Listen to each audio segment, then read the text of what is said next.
Olá, bem-vindos a mais um. E aí? Oi, Martin. Eu sabia. Eu sabia.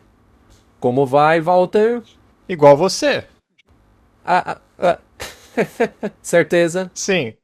Espero que sim. Sei lá. Talvez. Acho que estamos no mesmo barco. Mesmo barco, mesmos problemas. É, nada de novo.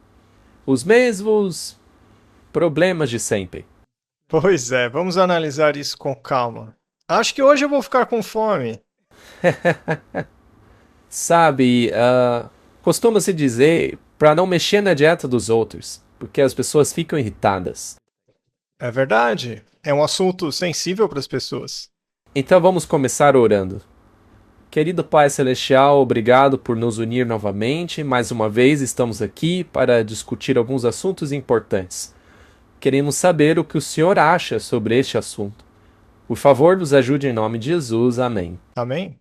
Com relação a este assunto, a gente não vai colocar na tela 1 milhão de referências como fazemos. Vamos apenas. A gente já fez isso, né? Pois é, já fizemos muitas vezes. Vamos apenas esclarecer alguns pontos. É, isso é importante. De onde vem essa pirâmide, Martin? Acho que do secretário de saúde dos Estados Unidos. Ministério da Saúde? Sim, eles decidiram virar a mesa de cabeça para baixo. Inverter a pirâmide, né? Eles inverteram a pirâmide. Então, tudo o que deveria ser, ou melhor, partes do que deveria ser para estar na base da pirâmide, foi invertido. Agora a base foi colocada ali no topo.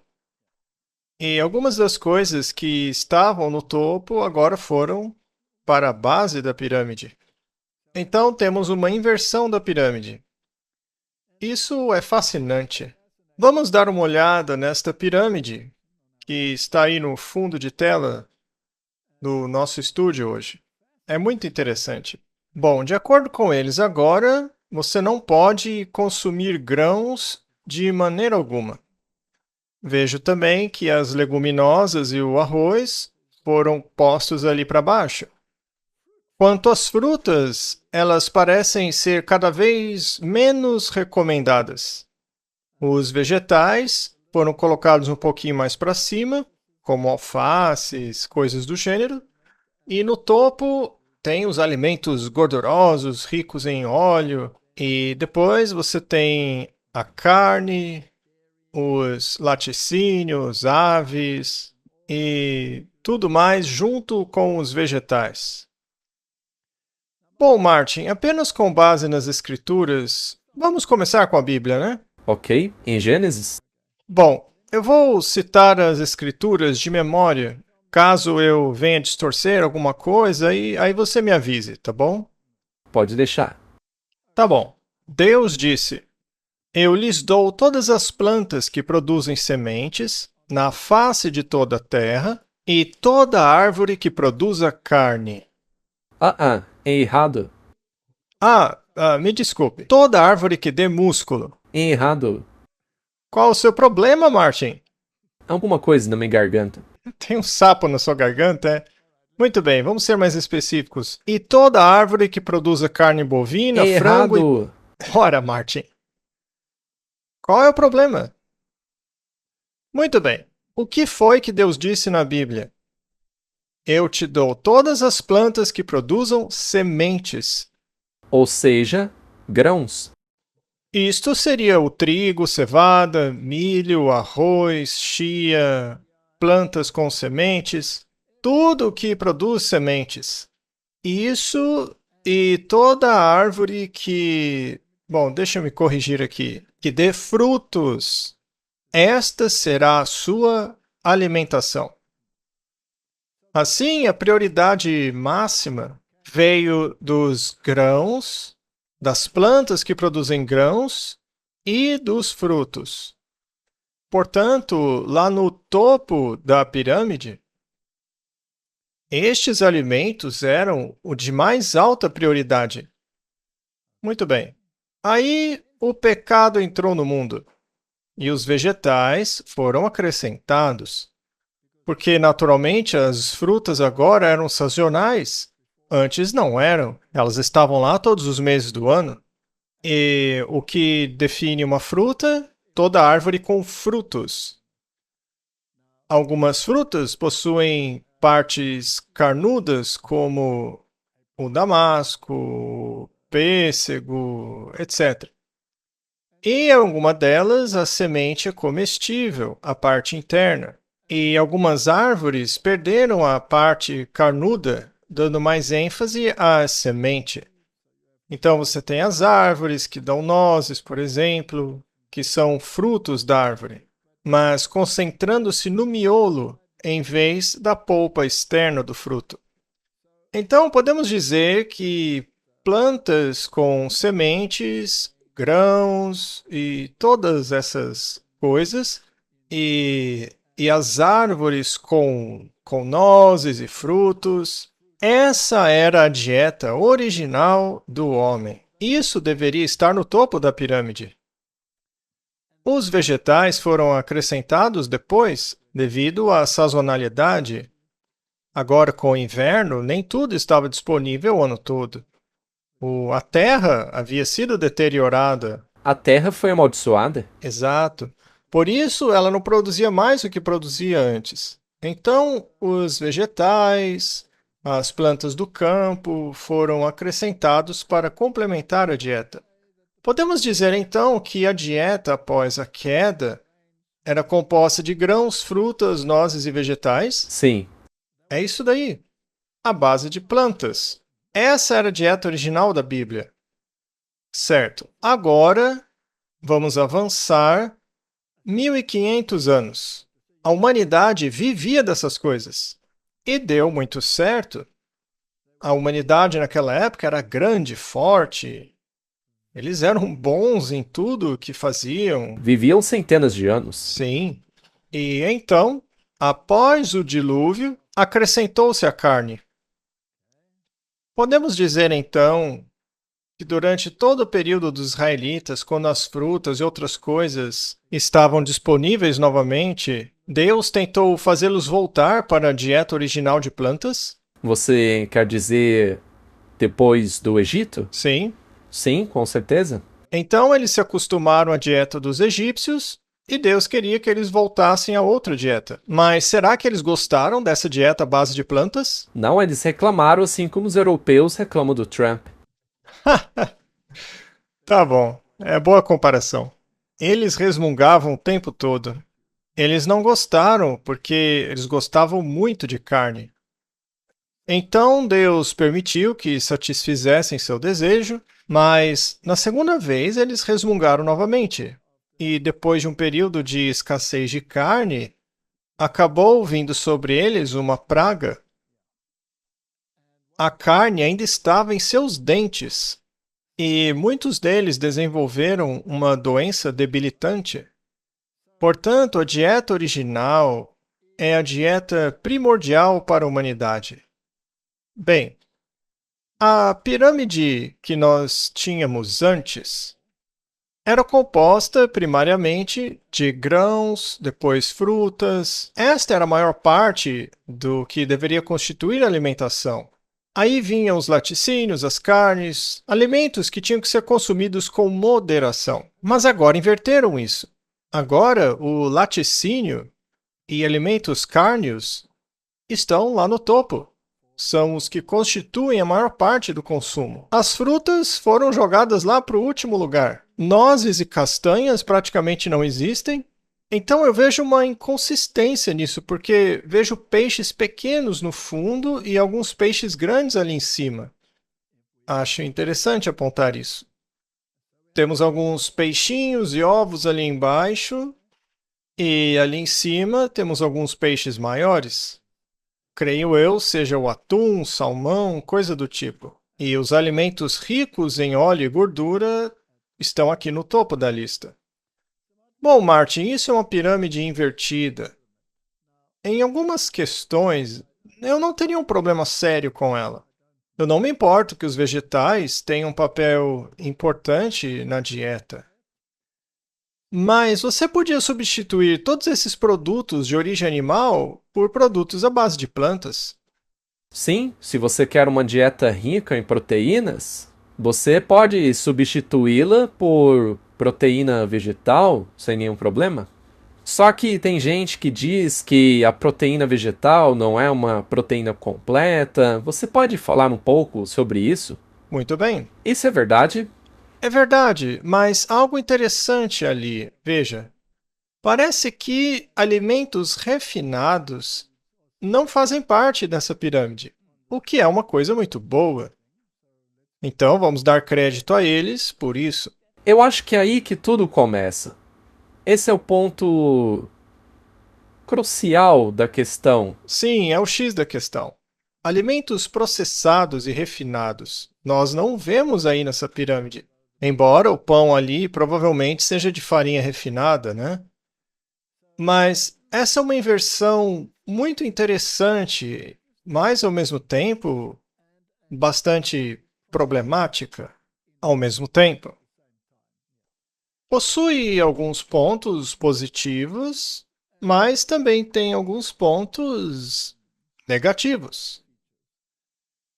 Agora, é muito interessante, Martin, que, como resultado disso, desta nova forma de pensar, há quem diga que a abordagem da saúde da Igreja Adventista do Sétimo Dia é muito perigosa e tem causado caos e doença e obesidade pelo mundo.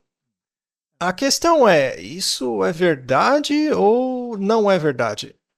Basicamente, é o que eles estão dizendo por aí. Afinal, essa nova pirâmide realmente agrada o paladar humano. Era disso que a mistura de gente que saiu lá do Egito gostava. Eles gostavam das cebolas do Egito, que são vegetais, e gostavam muito de comidas gordurosas e ensopados de carne. Era disso que eles gostavam, não é? Se você tirar isso da pirâmide, certamente você vai atrair muito murmúrio e lamentação também. Muito bem, vamos analisar algumas das coisas que estão sendo ditas por aí sobre os adventistas do sétimo dia. Esse vídeo que vamos analisar foi gravado pelo Redacted. Agora, vamos dar o devido crédito a esse canal, porque eles têm programas muito interessantes. Eles fazem análises muito profundas de certas coisas. Mas eu acho que aqui eles fizeram suposições que não se baseiam na realidade e devem ser corrigidas. Provavelmente obtiveram informações de fontes que provavelmente não são confiáveis. Correto. Bom, eles têm a pirâmide original lá embaixo, né? Você pode ver lá os grãos que estavam bem lá na base da pirâmide. E hoje essa pirâmide antiga é considerada uma fraude. Lá você vê as frutas e verduras com boa importância e lá, por último, produtos de origem animal. Certo, vamos analisar essas afirmações e ver o que podemos descobrir. Bom, eu tenho uma história interessante aqui. É sobre a antiga pirâmide alimentar e por que ela tem sido daquele jeito desde os anos 90. E essa pirâmide acabou levando ao aumento vertiginoso de diabetes. Uma das influências menos conhecidas por trás dessas diretrizes vem de uma pequena denominação cristã, e seu papel é raramente discutido. No início do programa eu perguntei se eles sabiam que denominação era essa. Não são Testemunhas de Jeová, não são mormons, não são católicos. Já eu conto a vocês. O Ministério da Saúde dos Estados Unidos, juntamente com o Departamento de Agricultura, nesta semana lançou uma nova pirâmide alimentar, que basicamente é a inversão da pirâmide antiga. Segundo a nova pirâmide, a alimentação deve ser composta principalmente de gorduras saudáveis, proteínas e laticínios. E lá embaixo você tem frutas, alimentos integrais, que você pode comprar no realfood.com, é um site realmente bonito. Mas o governo tem todo tipo de dicas sobre como comer alimentos de verdade e não processados. Baixo teor de açúcar e outros tipos de grãos processados. A antiga pirâmide alimentar aceitava grãos processados sem problema nenhum. Espaguete, pães, até mesmo biscoitos. O governo literalmente estava dizendo para você basear a sua alimentação em biscoitos. Olha lá embaixo, tem bolachas de água e sal, que não tem valor nutricional nenhum. Essa é a receita perfeita para desenvolver diabetes, pois causa pico de insulina constante e recomenda o consumo muito baixo de laticínios e carne. Muito bem, eu quase parei para dizer: ei, calma lá, o que você está dizendo? Primeiramente, vamos deixar bem claro que o problema citado por ela é causado por comida processada. E em nenhum momento o adventismo tradicional defendeu o consumo de alimentos processados, apenas alimentos integrais, ou seja, aquilo que Deus originalmente havia estabelecido. Isso sim é recomendado. Sim, você pode fazer coisas com a comida. Pode picá-la, liquidificá-la, misturá-la. Você pode fazer coisas com a comida desde que haja ainda o original ali, em proporções aproximadamente iguais à comida original. Bom, em outras palavras, que tipo de grãos devemos consumir? Grãos não processados e não refinados. Os moinhos modernos, por exemplo, separam os vários componentes do trigo em seus componentes. Então, você tem o endosperma, que é a farinha branca, você tem a fibra, que se desprende, tem o germe, que se desprende de forma diferente. E o que eles usam na indústria é a farinha refinada sem o germen e sem as fibras. Quando você faz isso, você afeta a sua mobilidade intestinal pela ausência da fibra. E a fibra também é um componente que se adere à glicose, ao açúcar, e o retém, para que você não tenha um pico de glicose. Então, os problemas mencionados por ela são causados por esses alimentos refinados, que de fato estavam na base da pirâmide antiga, mas os adventistas nunca defenderam isso. E eu me pergunto como ela pode culpar essa igreja, que é uma das mais longevas em termos de longevidade de vida de toda a Terra. É incrível que ela tenha feito algo desse tipo. Então, erro número 1. Os grãos faziam parte da dieta original bíblica. Acabamos de falar sobre isso nas Escrituras. Mas devemos defender o consumo dos grãos integrais. Existe outra questão, que é a manipulação dos grãos.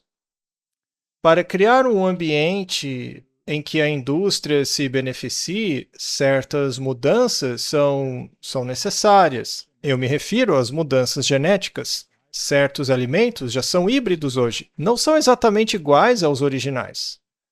Agora, quem projetou os originais? Deus. Tem certeza, Martin? Não foi evolução? Não. Deus disse, eu te dou. Já estava pronto. Muito bem. Eu te dou todas as plantas que produzem sementes. Então, se quisermos nos concentrar em alimentos semelhantes aos originais, deveríamos procurar obter grãos semelhantes aos originais também. Agora, quais grãos ainda são como os originais? Bom, se você considerar os grãos a partir dos quais eles fazem pão, por exemplo, são feitos basicamente de farinha de trigo e farinha de centeio. Ora, o grão original era um grão de talo longo, que podia produzir uma espiga bastante abundante de sementes. Na verdade, até 100 vezes mais do que o que você plantou. É uma cabeça produzindo 100. O problema com isso é que essas cabeças cheias de sementes eram pesadas e coisas como vento, etc., derrubavam essas cabeças. Então, hoje é mais fácil manipular variedades de talo curto. Só que o teor de proteína dessas variedades mudou também. Tem várias questões aí. Então, Martin, o que você tem hoje é um grão bastante diferente do original. O equilíbrio de nutrientes já não é mais como o trigo original. Bem, os grãos originais que ainda temos são o centeio, que é relativamente pouco manipulado geneticamente, e a espelta. Quando eu faço pão, tento usar grãos de centeio e espelta. E esses alimentos devem ser integrais, não devem ser refinados, porque eu quero preservar a fibra original. Antigamente usava-se moinho de pedra para isso. Você colocava os grãos no moinho de pedra e tudo que estava no grão era moído junto, como uma unidade. E isso era utilizado. Agora, se você fizer isso hoje e quiser armazenar a farinha, por exemplo, ela tende a ficar rançosa. Isso porque ela é rica em óleos e vai começar a oxidar. Então, eles separam esse elemento. Hoje, eles enviam o germe para a indústria cosmética. para que as mulheres possam aplicar no rosto e tentar retardar o envelhecimento, ao invés de comê-lo, porque ele contém os óleos essenciais e as enzimas necessárias de que precisamos para fazer uma boa digestão e não ter todos esses problemas aí. Essas coisas foram removidas, a fibra foi removida. E assim você tem uma farinha refinada, que sim, causa picos de glicose no sangue. Ela diz corretamente. Mas a culpa disso é dos adventistas? Nunca defendemos isso. Fomos nós que criamos a hibridização e a engenharia genética? Bom, nós veremos que, segundo eles, sim. Interessante. Muito bem, então já vamos corrigir isso logo de cara. Quando ela fala sobre a base da pirâmide, sobre comida refinada, sobre bolachas, biscoitos, sem valor nutricional algum, isso não é culpa dos adventistas. Nunca defendemos isso. E por que foi recomendado? Quem diria que seria preferível comer pão e massa como prato principal de uma refeição e sofrer com esse pico glicêmico constante? Bem, essa é uma história interessante. Eu a aprendi principalmente através do excelente livro de Jane Buxton, The Great Plant-Based Con, e eu vou resumir para vocês aqui hoje, embora eu recomendo que você leia o livro. Mas, muito bem, essa não é a única história de como os alimentos processados se tornaram lucrativos. Ainda assim, é uma muito importante. Vejam, em 1863, uma mulher chamada Ellen G. White disse que Deus lhe deu uma mensagem em uma visão. E essa mensagem dizia que os seres humanos deviam seguir o que ela chamou de dieta do Jardim do Éden. Essa dieta consistia de frutas, nozes, vegetais e sementes. Nada de álcool, tabaco, carne e muito pouco laticínio. Essa era parte da religião que ela viria a fundar no futuro, a Igreja Adventista do Sétimo Dia. E aí, alguém aí adivinhou qual era a igreja? Alguém aí no chat? Eu vi que alguns aí acertaram. Bom, ela fundou essa igreja em Battle Creek, no Michigan. Uma das famílias que a ajudaria a estabelecer a igreja foi um homem que se chamava John Preston Kellogg. John Preston Kellogg. Você conhece esse nome, não? Provavelmente sim. Mais uma declaração confusa, Martin. Parece que sim. Sim. Bom, Ellen White foi fundamental na fundação da igreja? A resposta é sim. Mas ela fundou essa igreja? Absolutamente não. Não. Não. A Igreja Adventista surgiu de um movimento enorme, um movimento nacional, para dizer a verdade, um movimento universal. Foi o movimento milerita. E o movimento milerita ensinava que as profecias do livro de Daniel estavam chegando ao seu clímax. E eles achavam que Cristo retornaria no clímax da profecia dos 2.300 dias lá no livro de Daniel. Mas isso, certamente, foi um grande equívoco, porque eles criam que o santuário que viria a ser purificado era o planeta Terra e seria purificado pela vinda de Cristo. Mas Cristo não voltou. Então eles descobriram, após um profundo estudo da mensagem do santuário na Bíblia, o que, aliás, constitui uma grande parte do Antigo Testamento e, portanto, é bem relevante. E tem a ver com o ministério de Cristo em termos da salvação, não propriamente da sua vinda naquele momento específico. Tem só uma coisa que, agora que você mencionou isso, eu só queria que as pessoas estudassem, caso ainda não tenham feito. Mas até isso, o fato de terem cometido este equívoco, até isso é cumprimento da profecia. Deus disse no Apocalipse que o livro seria doce na boca e amargo no estômago. Correto? Então, não é que foi uma heresia? Não, não foi.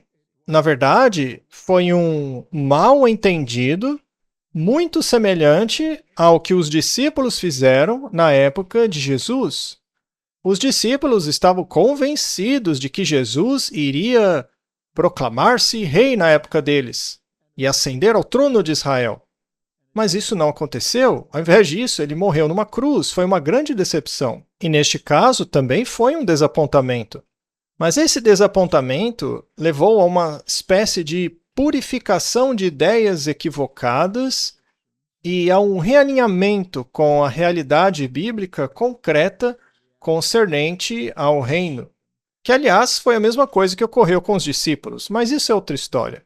Mas os fundadores da Igreja Adventista do Sétimo Dia foram pessoas que vieram do movimento milerita de muitas denominações. E parte do movimento milerita envolvia mais de 200 pastores de diferentes denominações.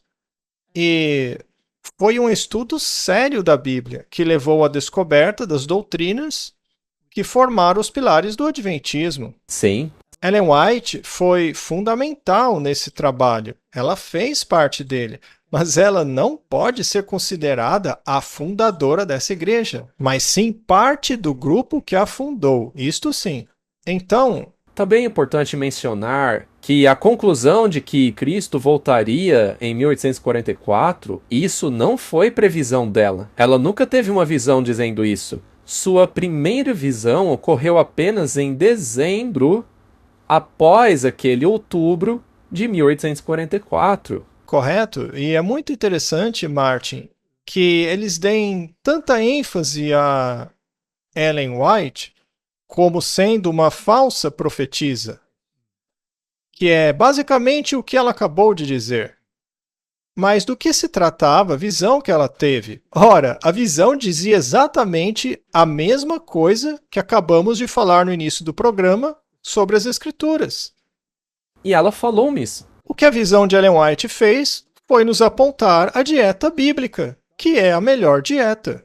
Então, quem discorda dessa dieta não está argumentando contra Ellen White, mas contra o que diz a Bíblia. Estão contrariando o que Deus revelou lá em Gênesis. E deixe-me falar um pouco sobre Ellen White, antes de prosseguirmos. Isso é muito importante.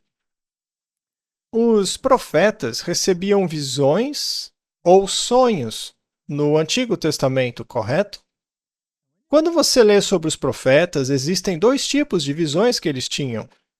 Uma era chamada de visão aberta, e a outra se chamava visão da noite. A visão da noite era particular, e a visão aberta era pública.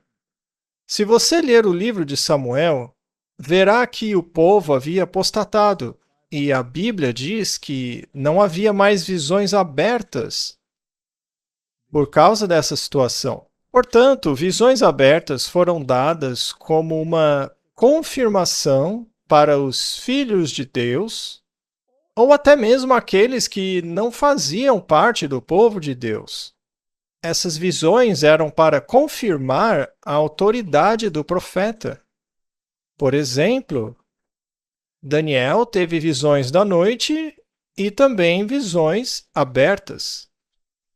E quando você lê sobre as visões abertas, uma das visões que ele teve foi na presença dos babilônios.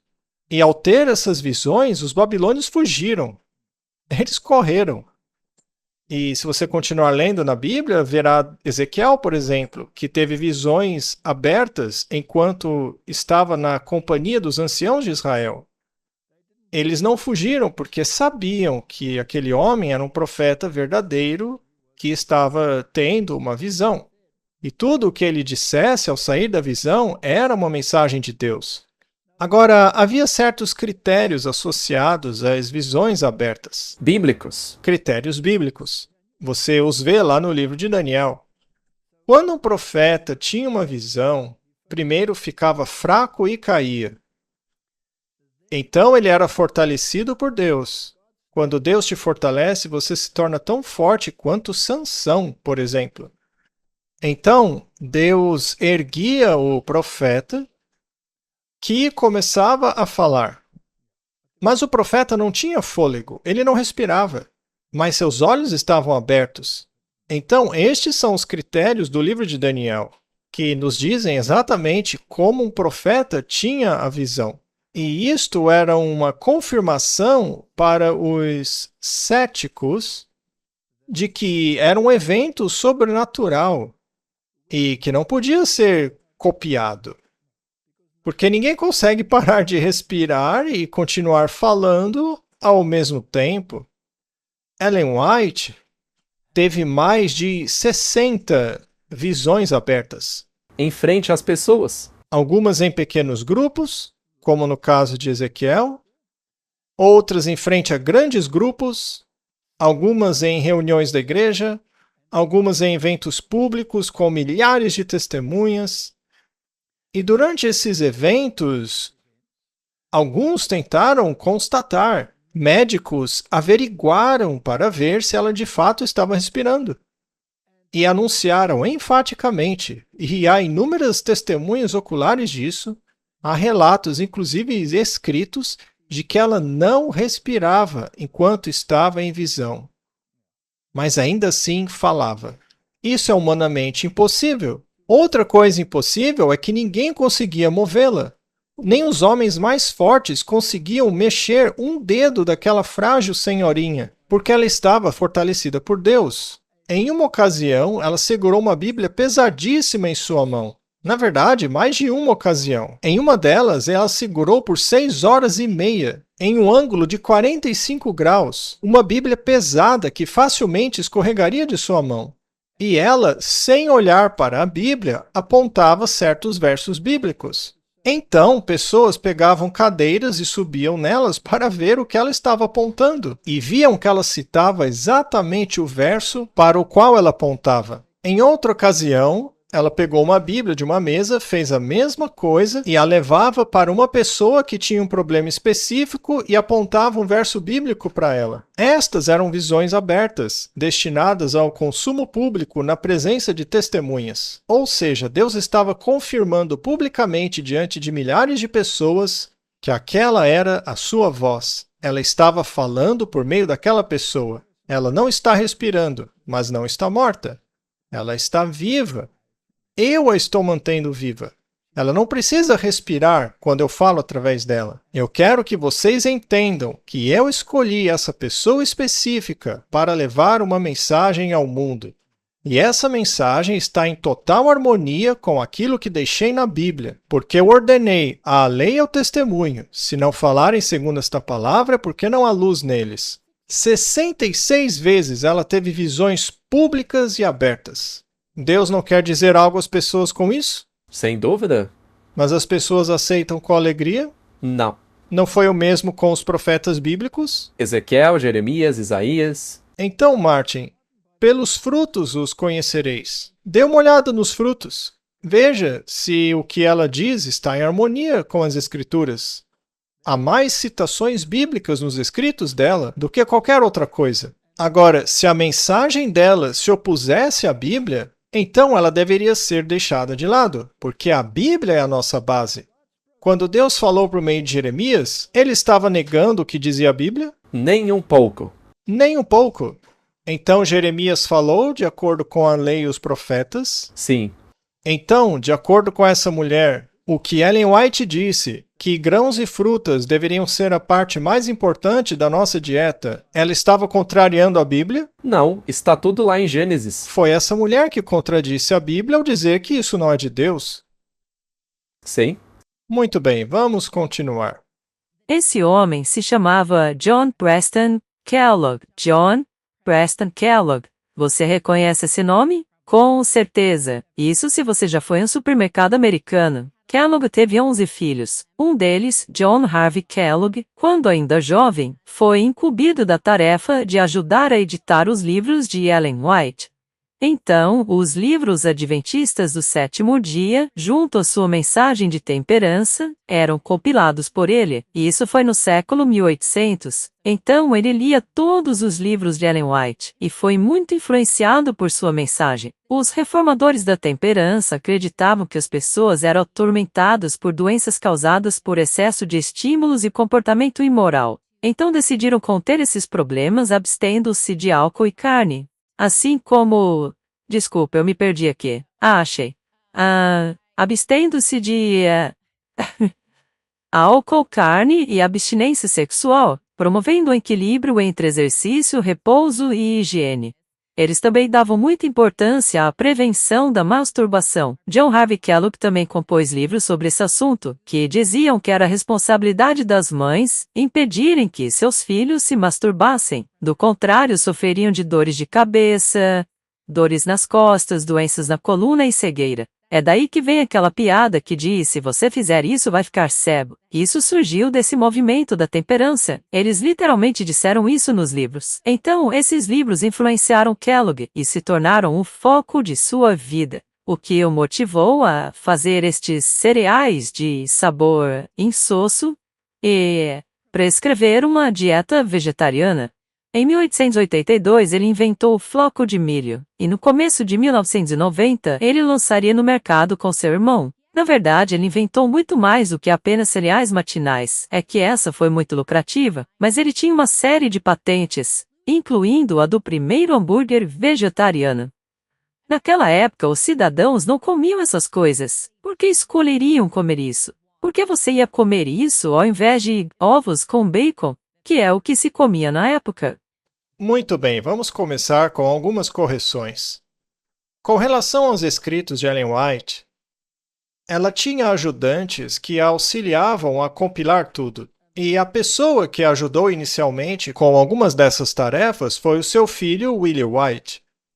E havia senhoras que ajudavam na transcrição do que ela havia escrito à mão. Elas colocavam em um formato adequado. O Kellogg foi um dos principais médicos que colocou em prática o que estava sendo dito por ela. Muito bem, o que essa moça disse, basicamente, foi que todo esse movimento de temperança, abstinência, o problema do álcool, tudo isso foi invenção dos adventistas do sétimo dia. E ela o fez de uma forma bem depreciativa, mas eu queria corrigi-la neste ponto. Porque o movimento da temperança foi um movimento metodista. Essa, inclusive, foi uma das principais razões pelas quais os metodistas foram bastante maltratados por muitos grupos, porque estes preferiam o seu estilo de vida, seu álcool, todas essas coisas. Então, esse movimento da temperança começou muito antes dos adventistas do sétimo dia. Aliás, é por isso que os metodistas são chamados de metodistas. Esse nome, na verdade, era uma chacota. Sim, era uma zombação, era depreciativo. Era uma crítica. Sim? Ah, vocês acham que tem um método para chegar no céu, então? Basicamente, a crítica era essa. Então, o movimento da temperança foi um movimento muito forte. E uma grande parte das pessoas que constituíram o início do adventismo do sétimo dia vieram do movimento metodista.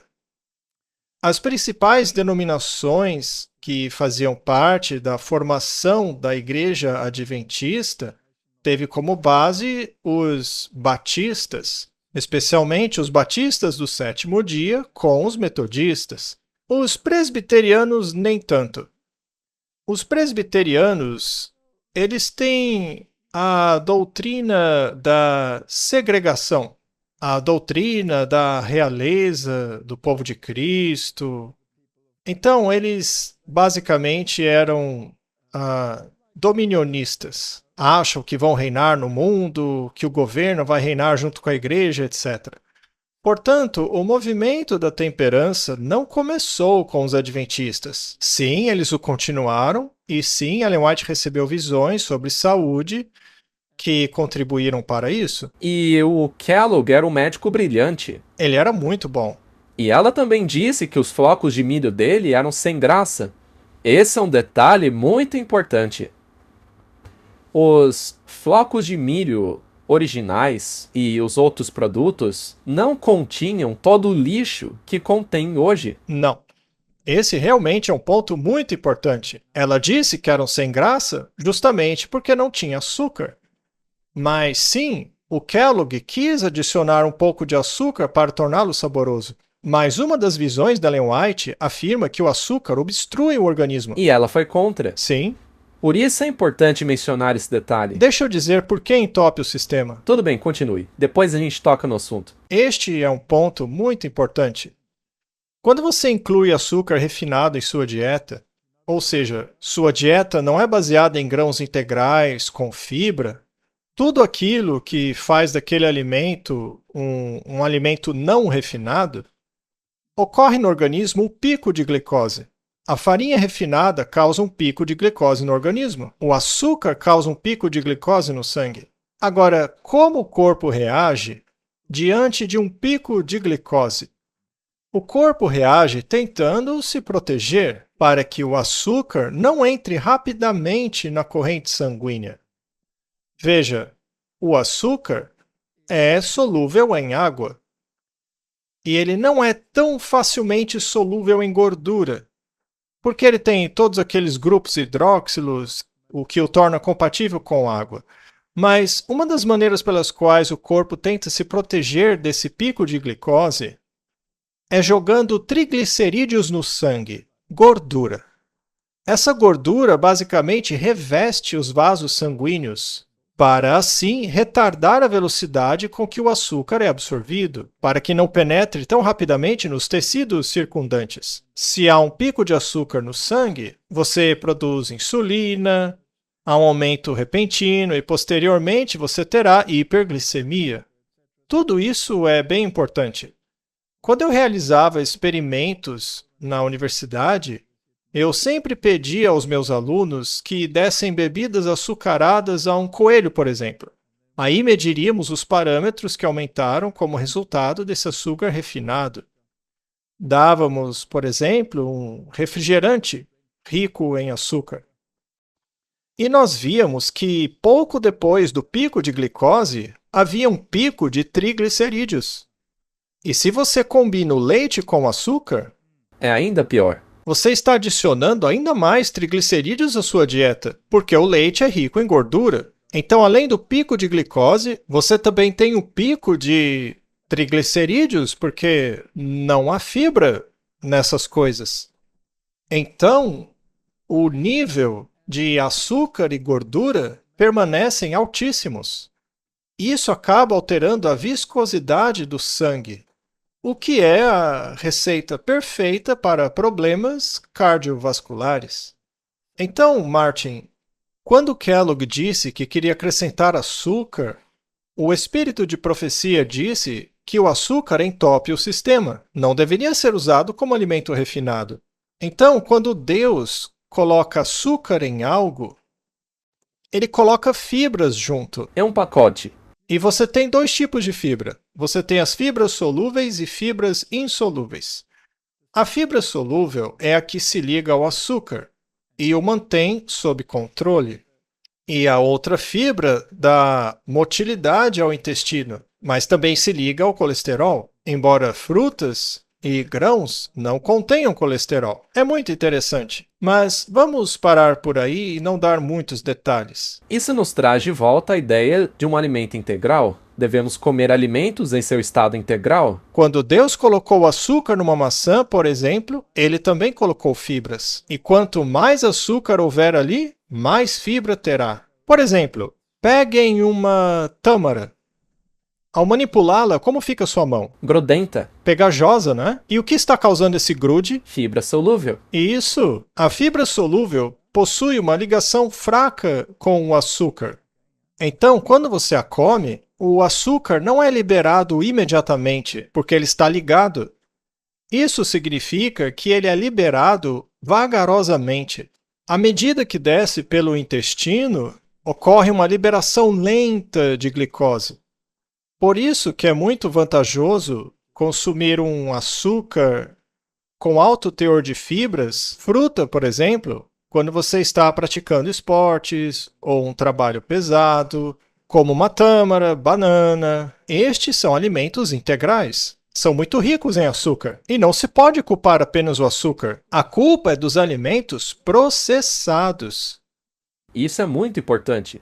Veja, uma vez que as pessoas não compreendem tudo, elas tendem a focar em apenas uma coisa. Acham que tudo gira em torno daquilo. E acabam cometendo equívocos. Acho importante, conforme mencionei antes, falarmos um pouco sobre o Kellogg. O jovem Kellogg cresceu e morou com Ellen White por muito tempo. Ela gostava muito dele, escreveu várias cartas a ele. Sim, é verdade. Ellen White recomendou seus trabalhos no início? Claro que sim.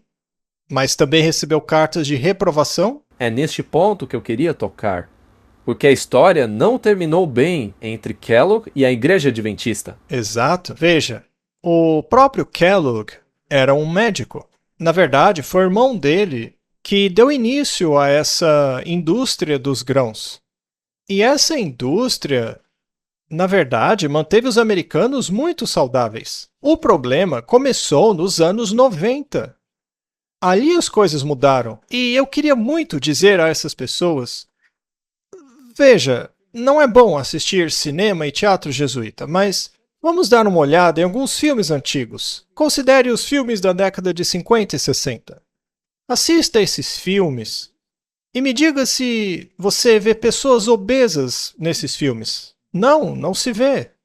Todas elas são magras, todos normais. Nem precisa de cinema, você pode ver fotos, vídeos da época, filmagens das ruas, da vida cotidiana e ver que é este o caso. Não havia obesidade. Não havia problema de obesidade nos Estados Unidos antes da década de 60. O problema é a partir daí. Sendo assim, será que os adventistas trouxeram doenças para o mundo? Claro que não. Bom, o que aconteceu depois dos anos 60? A indústria começou a refinar os alimentos cada vez mais, tornando-os palatáveis ao público e ao consumo humano. Aí surgiram os xaropes de milho, coisas com muito açúcar e sem fibras, alimentos com versão refinada. A partir daí começou um desastre total. Isso levou ao aumento dos casos de diabetes e doenças, não é culpa dos adventistas. A indústria também inseriu muito sal nos alimentos, em quase tudo. Exato. A comida passou a escorregar pela sua garganta. A comida tornou-se cada vez menos mastigável. E junto à gordura é cheia de açúcar. Quão rápido você consegue devorar um hambúrguer moderno? Num instante. Porque não tem fibra. É por isso que nas competições os caras comem 20. Eles colocam um atrás do outro. Você já assistiu essas competições de comida? É um hambúrguer atrás do outro. Tente fazer isso com uma comida integral. Quero ver eles comerem mais que 2. Exatamente. Quando se trata de hambúrgueres à base de plantas, como ela mencionou, eram comidas integrais feitas de leguminosas, que são plantas que produzem sementes. A Bíblia recomenda isso. Sim. Portanto, a dieta de Ellen White é a dieta baseada em princípios bíblicos. E em minhas pesquisas, sempre que eu fazia experimentos para comparar a dieta integral bíblica baseada em plantas, em comparação a qualquer dieta moderna rica em proteínas animais, a diferença era avassaladora. Portanto, o que a apresentadora aí comentou é totalmente incorreto. E ela falou apenas de um Kellogg, não falou dos 2 Kellogg's e das 2 indústrias, uma na área médica e a outra na indústria de alimentos. Mas a original visava criar comida integral e não alimentos refinados. E isso deu muito certo, até que a indústria começou a manipular os alimentos e a introduzir ingredientes, componentes que tornam as pessoas dependentes e viciadas de seus produtos. Por que você iria querer comer isso ao invés de bacon com ovos, que é o que eles comiam na época? Bem, muito disso se deve aos adventistas do sétimo dia. Eles haviam conseguido cargos em organizações de nutrição do governo, e por décadas, uma delas era Lena Cooper. Ela foi uma protegida de Kellogg e de sua esposa. Os Kelloggs tinham uma escola de culinária, e desenvolveram escolas de enfermagem com foco em nutrição. Essa Cooper se formou em uma dessas escolas e mais tarde criou a Associação Dietética Americana. Ela também chegou a trabalhar na equipe de um cirurgião geral, e criou o Departamento de Dietética no Instituto Nacional de Saúde. Há muitos outros adventistas do sétimo dia que continuaram a promover a dieta à base de plantas, como esse cara aí, Harry Miller. Ele também era adventista do sétimo dia e missionário na China. Foi ele que teve a ideia do leite de soja. Você sabia que a ideia do leite de soja veio de um missionário americano na China? Essa influência continuou até 1988, quando a Associação Dietética Americana emitiu um termo formal de aceitação do vegetarianismo. Dos 9 avaliadores daquele conselho, 8 eram vegetarianos, sendo que 5 deles eram adventistas do sétimo dia. Os outros 3 vegetarianos não tinham ligação com religião nenhuma, e um deles não era vegetariano, mas era financiado pela Coca-Cola. 4 anos depois, acabamos nisso aí. A pirâmide original alimentar dos Estados Unidos. Veja, eu não estou dizendo que os adventistas do 7º dia foram a única influência do governo dessa monstruosidade. Há outras histórias para contar, mas elas já foram contadas muitas vezes. O lobby do açúcar, o lobby dos refrigerantes, das sementes. Todos nós conhecemos essas histórias, mas a maioria não conhece essa história aqui. Meninos, por acaso vocês sabiam da história do Kellogg? Sim, eu fiz um curso de nutrição na faculdade. Entendi. Eu havia assistido a um documentário. Então, Martin, se houve adventistas em comissões que defenderam uma alimentação baseada em plantas, e antes, nesse mesmo programa, ela comentou sobre um livro ligando à farsa da dieta vegetariana. Ora, então ela está chamando a dieta original da Bíblia de farsa, mas ela falou da mudança de uma dieta, de uma alimentação para outra. Bom, eu fiz essa mudança para a dieta à base de plantas há 39 anos. Se eu não tivesse mudado, eu garanto a você que estaria morto hoje. Sem sombra de dúvidas. Por causa da alimentação, né? Sim, por causa da alimentação. Quando ela fala sobre os grandes grupos de pressão que existem por aí, por exemplo, o lobby do açúcar, o lobby das sementes oleaginosas, quais são os perigos desses alimentos? Bom, os adventistas defendem consistentemente uma alimentação baseada em alimentos integrais e vegetais não processados. Óleo é um alimento manipulado. Muitos são extraídos pelo calor, o que faz com que acabem oxidando. A extração do óleo deve ser por meio da prensa a frio e deve ter a mesma composição original que tinha antes, e não extraído quimicamente como muitos dos óleos consumidos hoje, e nem hidrogenados para serem transformados em manteiga ou coisa assim. Então, estas são manipulações contrárias ao princípio da saúde.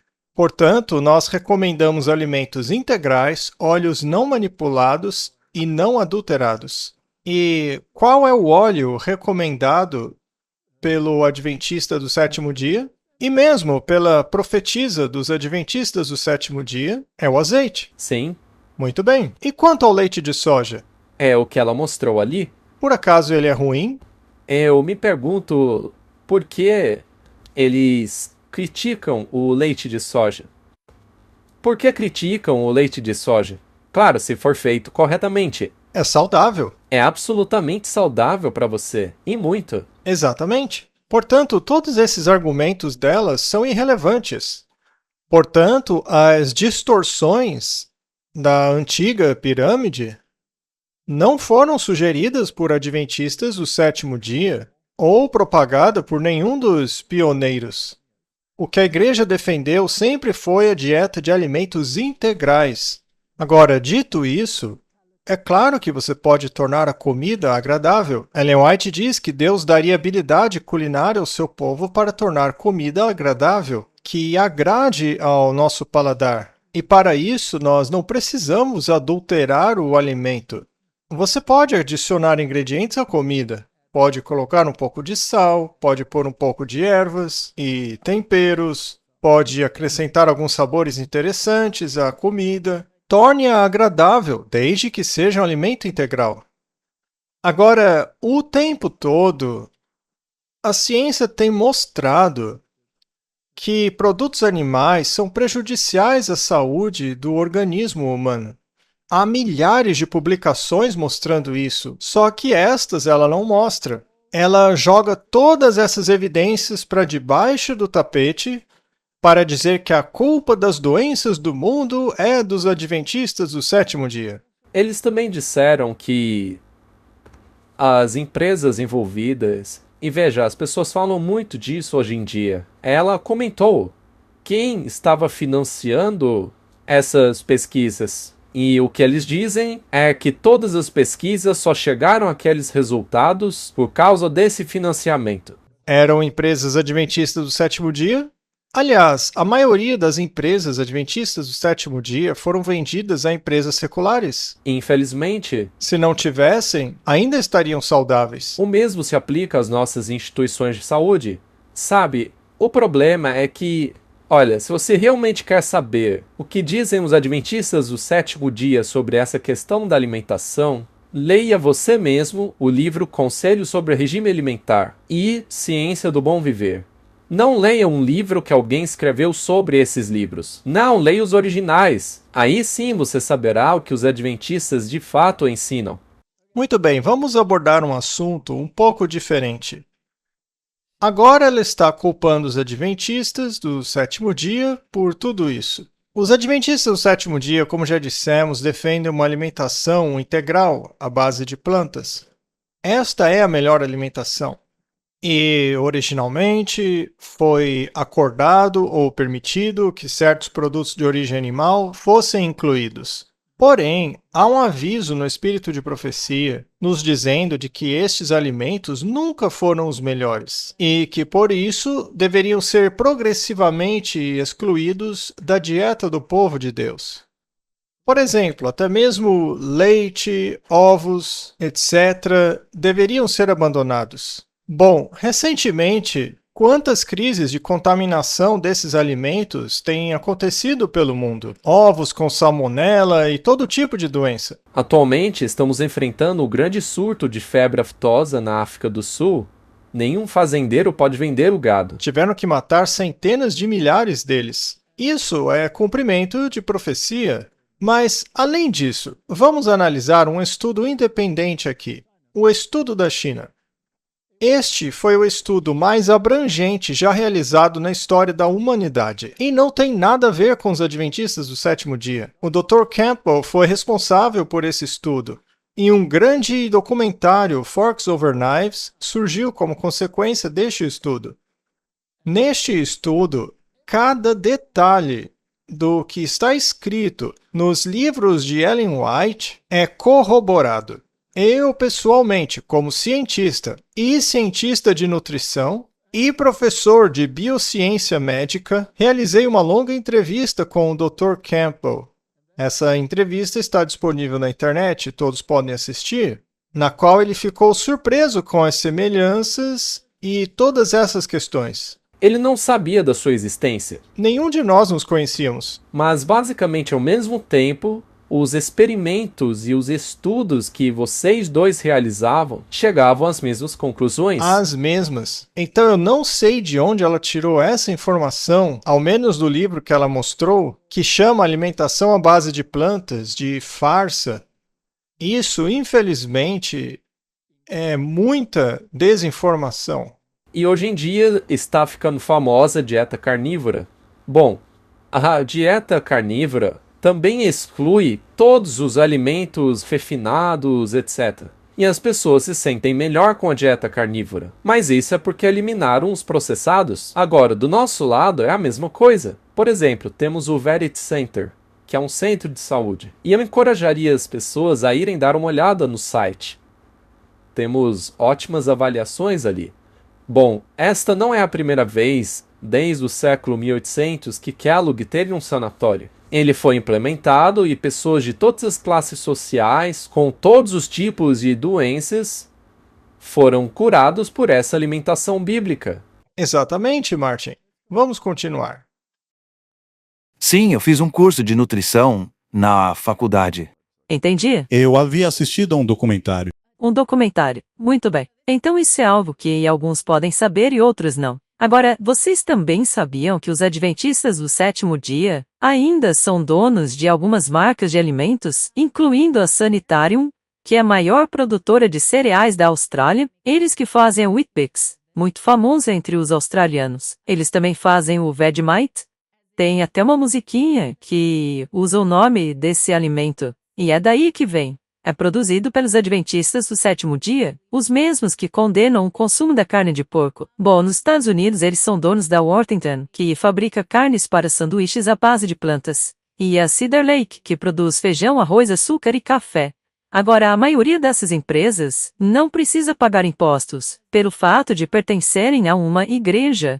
A dieta vegetariana ainda é muito promovida pelos adventistas do sétimo dia. Aqui está o site deles. O que também as pessoas não sabem é que os adventistas influenciam não apenas a dieta americana, mas também têm um alcance muito amplo em várias áreas da medicina americana. Eles administram grandes sistemas hospitalares, como o Advent Health, que é muito grande aqui no Colorado. Você já viu isso, David? Esse Advent Health é um dos maiores sistemas de saúde aqui. Sabia que pertence aos adventistas?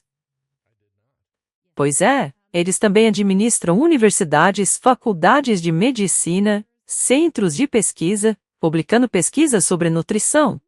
Eles ainda têm bastante influência na saúde pública também. Martin, essa é uma das coisas mais incríveis que já ouvi. Parece ser algo ruim, maligno, você administrar centros de saúde, que promove estilo de vida saudável às pessoas, assim como publicar Pesquisas? pesquisas revisadas sobre os assuntos. Todo mundo por aí deveria estar fazendo isso. Mas agora, só porque é feita pelos adventistas, torna-se algo maligno. Você mencionou que nós temos um centro de saúde, certo? Fazemos isso para ganhar dinheiro? Não, de forma alguma. Não visamos lucro. Se esse fosse o objetivo, ele não existiria. Nem existiria, porque ele simplesmente não dá lucro. Teríamos que mudar a forma como ele funciona para começar a gerar dinheiro. Mas nós o administramos com o foco de fazer as pessoas terem um estilo de vida saudável. Então tudo o que ela disse é algo positivo. Pois é, e se você for a uma das nossas universidades, por exemplo, a de Loma Linda, Loma Linda é a única zona azul dos Estados Unidos. Ou seja, um lugar onde grande parte das pessoas são centenárias. É o lugar mais longevo de todos os Estados Unidos. Então veja que ao invés de fazer uma análise positiva, ela está tentando transformar o que é bom em algo ruim. Isso é muito sério. Talvez até haja alguma instituição em alguns desses hospitais que não siga completamente o que é recomendado pela profetisa. Mas isso não é culpa da Igreja Adventista original. Uma instituição ou outra chegou a fazer parceria com instituições seculares ou mesmo católicas. Aliás, a Igreja Católica também administra hospitais e instituições, mas ela não tem uma mensagem sobre saúde. Não. Os adventistas do sétimo dia têm uma mensagem de saúde e quer saber, graças a Deus por isso, isso é bom. Com relação às indústrias de alimentos mencionadas por ela, algumas ainda pertencem à nossa igreja, mas várias outras já foram vendidas. Na África do Sul, por exemplo, uma empresa chamada Bacoma é a empresa que produz e vende o Weet-Bix. É isso mesmo. Na Austrália, pode ser que ainda pertença aos adventistas. Já com relação ao hambúrguer vegetal, bem, se ela quiser comer hambúrguer de carne bovina, que é feito a partir das partes mais horríveis dos animais, cheios de doenças e outros problemas, ao invés de comer um hambúrguer a partir de um extrato vegetal, fique à vontade, eu vou ficar com o vegetal. Todo mundo é livre para comer o que bem quiser. Na verdade, eu acho ótimo que, pelo menos, haja uma opção, que é muito mais saudável do que a animal, cheia de problemas. Então, o argumento dela não é um bom argumento. Eles deveriam ter analisado melhor essas informações. Eles deveriam, na verdade, pedir desculpas. Eles ainda têm uma grande influência na saúde pública. Agora, eu não estou dizendo que eles não creiam no que ensinam. Provavelmente sim, mas essa filosofia religiosa que está por trás dos produtos que eles vendem. E isso está sendo colocado para o consumidor americano, tem ele consciência disso ou não? E essa história chega a ser estranha pelo fato da Igreja Adventista ser muito pequena. Nos Estados Unidos chega a ser pouco mais de 1 milhão de membros. É quase o tamanho das Testemunhas de Jeová? Então é uma pequena parcela da população americana. Seria o quê? Tipo 0,4% dos americanos? Mas mesmo assim, eles têm uma influência enorme nas decisões alimentares americanas, nas decisões de saúde do governo. Vale a pena citar aqui que a Igreja Adventista é uma igreja mundial. Sim, a Igreja Adventista é uma igreja mundial. Na verdade, é a única denominação protestante mundial. Sim, nós estamos em todos os países. E existem apenas 2 denominações mundiais. Uma é a Igreja Católica e a outra é a Igreja Adventista do Sétimo Dia. E vale dizer que a Igreja Católica Romana não tem influência nenhuma sobre a saúde das pessoas. Já os adventistas, sim. Ora, qual você prefere? Uma igreja que se preocupa com a sua saúde ou uma que não está nem aí para ela? Uma religião cuja doutrina da saúde é baseada na Bíblia, assim como outras coisas, como o sábado do sétimo dia, ou uma religião que defende um dia pagão e que faz disso a marca de sua autoridade eclesiástica. Você prefere uma organização baseada na Bíblia ou uma baseada na tradição? Você sabia que os adventistas do sétimo dia são a denominação que mais cresce no mundo? E isso é relevante? Sim, e por que está crescendo? Porque se baseia na Bíblia. É isso que a difere das outras. E no mundo todo são 22 milhões de membros, não apenas pouco mais de 1 milhão. E este, Martin, é um número oficial. Ah, sim. Se a gente pegar o censo feito pelo governo, ao menos dos que se dizem adventistas do sétimo dia, esse número pode chegar a 65 milhões. Então, é interessante saber de tudo isso. Agora sabemos quem foi que influenciou o governo em sua antiga pirâmide vegetariana à base de grãos. Agora você sabe de onde veio. Mas agora ela foi rejeitada pelo atual ministro da Saúde. A atual, segundo ele, é mais baseada em evidências.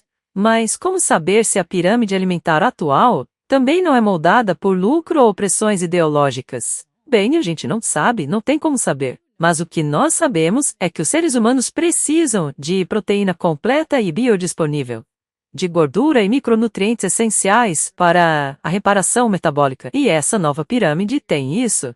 Ela promove isso ao invés de alimentos processados. Então isso é algo positivo. Mas será que alguém vai acabar lucrando com essa mudança? Claro que vai. É por isso que a investigação não pode parar por causa das novas diretrizes. Devemos sempre prestar atenção em quem se beneficia com ela. Agora com vocês, diga pra gente o que vocês acharam aí nos comentários. Você já sabia dessa história? Martin, acabamos de responder a pergunta dela ao dizer aqui o que pensamos sobre esse assunto.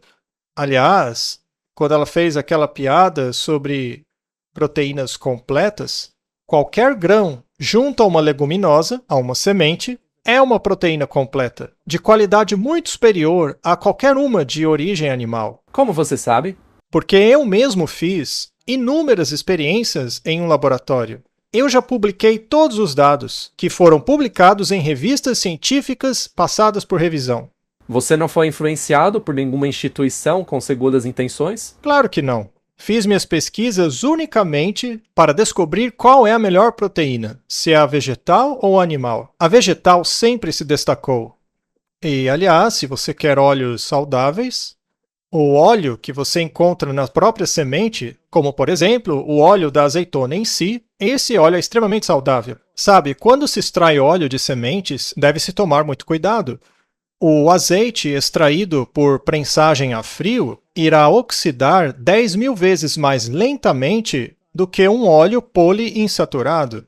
Mas como os óleos poliinsaturados são mais baratos de produzir, a indústria foca neles, manipulando-os e refinando-os a ponto de ficarem irreconhecíveis. Nem dá para chamá-los de comida mais. Veja os hidrogenados, por exemplo. Eles têm uma grande validade na prateleira. Mas por que isso acontece? Porque nem as bactérias conseguem ingeri-lo. É por isso que eles não servem para consumo humano.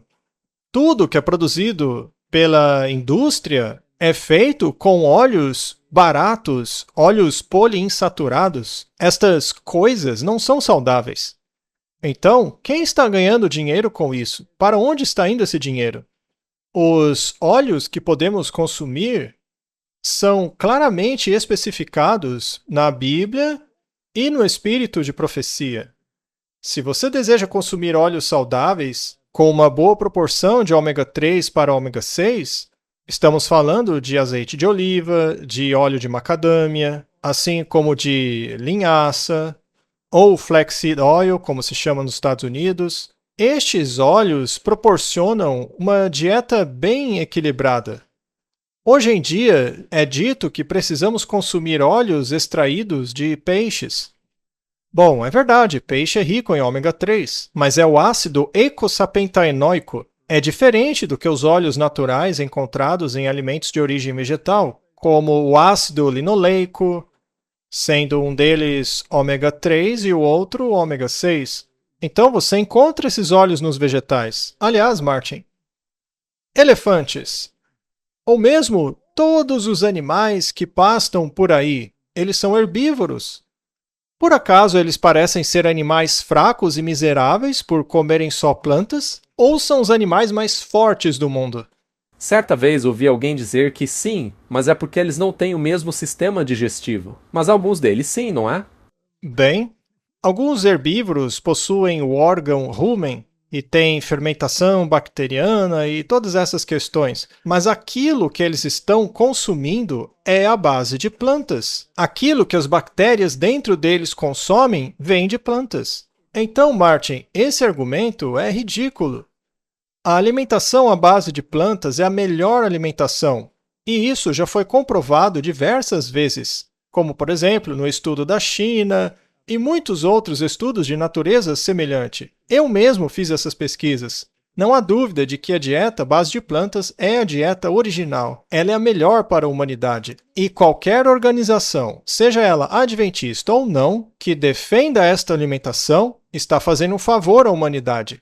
Para concluir, Martin, vamos ler uma declaração feita pela profetisa que é tão difamada no mundo hoje, assim como todos os outros profetas foram em seu tempo, né? Ela, que teve mais de 60 visões públicas para que as pessoas pudessem averiguar se era falsa ou não. É pelo fruto que se vê se um profeta é falso ou não. Ela nos leva à Bíblia ou nos afasta dela? Será que ela nos indica algum credo? Não, ela diz que não devemos ter credo. Ela diz que a Bíblia é o nosso único credo. A Bíblia é o padrão de toda correção e doutrinas no mundo. Vamos ver o que ela diz. Tempos difíceis estão diante de nós. Todo aquele que possui conhecimento da verdade deve despertar e colocar corpo, alma e espírito sob a disciplina de Deus. O inimigo está em nosso encalço. Devemos estar bem despertos, em guarda contra ele. Devemos vestir toda a armadura de Deus. Essa armadura está na Bíblia. Temos que ser fortalecidos pela palavra de Deus. Devemos seguir as instruções dadas pelo Espírito de profecia. Uau, você sabia disso, Martin? Eu sei, porque já li. Não é arriscado ignorar o que Deus diz por meio de um profeta? Claro.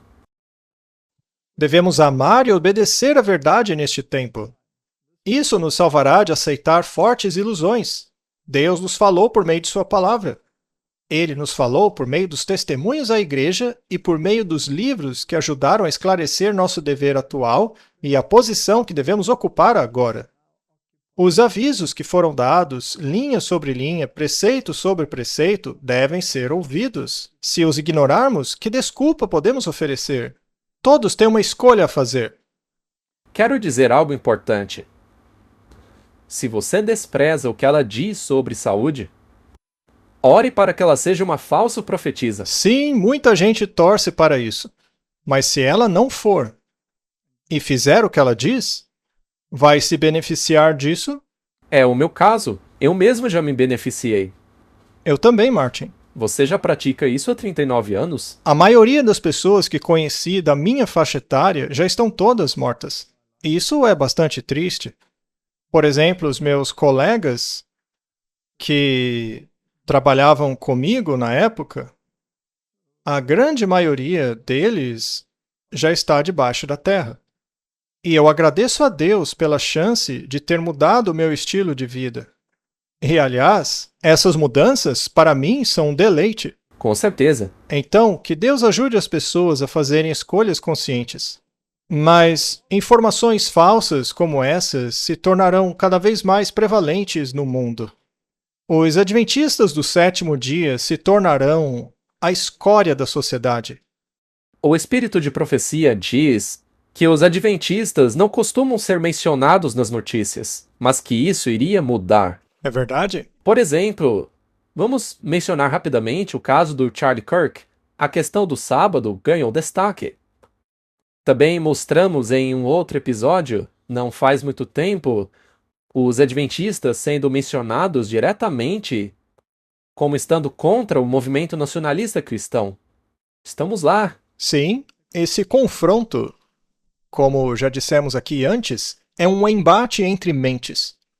Portanto, existem dois ministérios contrários um ao outro.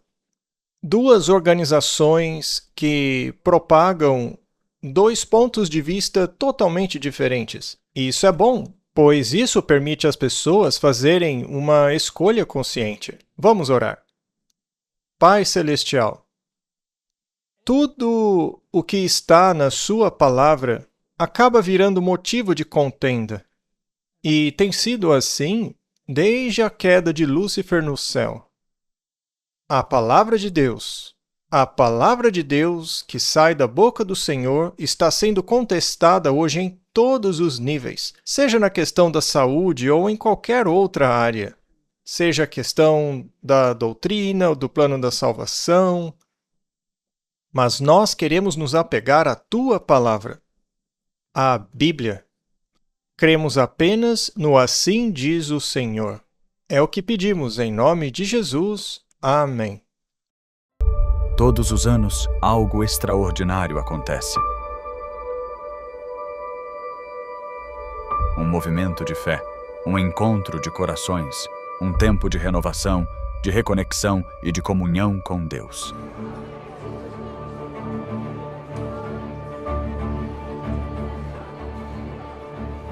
Essa é a Campal Terceiro Anjo.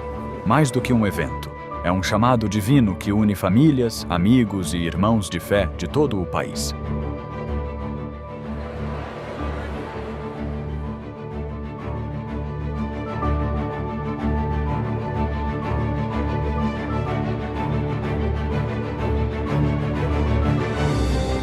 Mensagens inspiradoras, adoração poderosa e encontros que transformam vidas. Cada instante é pensado para reacender a fé e fortalecer sua caminhada com Cristo.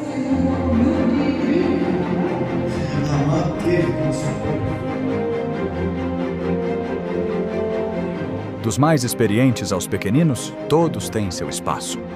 Programações específicas para crianças, jovens e adultos tocam corações de todas as idades.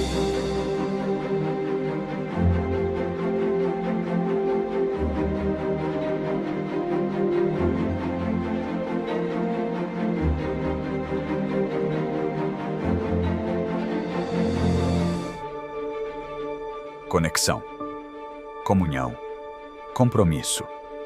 Seja sua primeira vez ou sua terceira, a Campal Terceiro Anjo te recebe de braços abertos.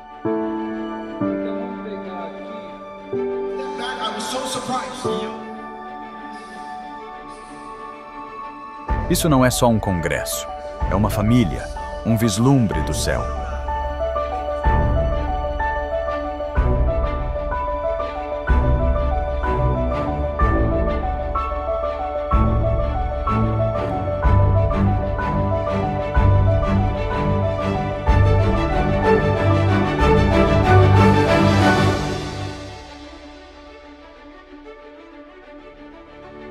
A Campal Terceiro Anjo 2026 já está sendo preparada. E o convite é para você. Não perca o que Deus tem reservado.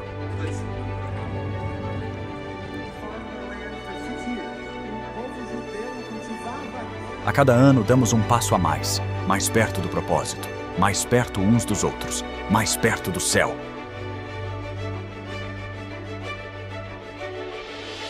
O tema deste ano é Mais Perto deste Lar.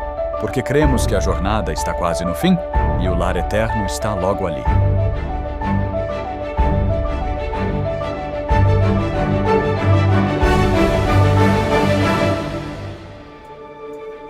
Campal Terceiro Anjo 2026. Mais perto deste lar. Esperamos você lá.